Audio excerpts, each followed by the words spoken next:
C'est également cette action coup de poing ce matin des agriculteurs de la coordination rurale d'Eure-et-Loir. Ils ont bloqué des engins de travaux publics qui travaillent sur l'ancien moulin des Grès entre Houx et Yermenonville. Les agriculteurs s'opposent à la destruction d'un vannage. Reportage et explications sur place, Sana Asnaoui, Didier Lepape.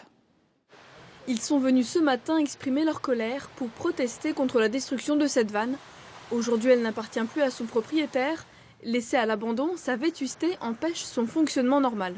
Ça fait 10 ans que l'on propose au syndicat de la Bazoise de réparer le renard hydraulique qui s'était fait sous le radier du vannage, on n'a pas été écouté, sous la doctrine qui est imposée par les services administratifs maintenant, dans le respect de cette loi cadre sur l'eau de 2015.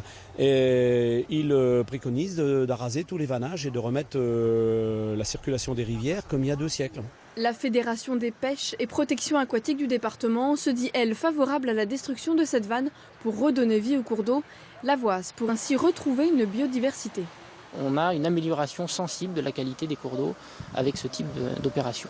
L'idée, c'est pas du tout, comme on peut le laisser entendre, de supprimer tous les ouvrages qui existent, simplement sur les 500 ou 600 dans le département, viser ceux qui sont le plus vétustes et les supprimer. La délégation territoriale du département est ferme sur sa position. Il y a un réel risque pour les habitations aux alentours. Le renard hydraulique qui vient saper les fondations de l'ouvrage et donc du moulin était pour nous une menace, y compris un enjeu de sécurité. C'est aussi pour ça que nous avons estimé qu'il était nécessaire de faire ces travaux aujourd'hui et le plus rapidement possible. La coordination rurale a déposé un référé au tribunal administratif pour l'arrêt des travaux et réclame une enquête publique.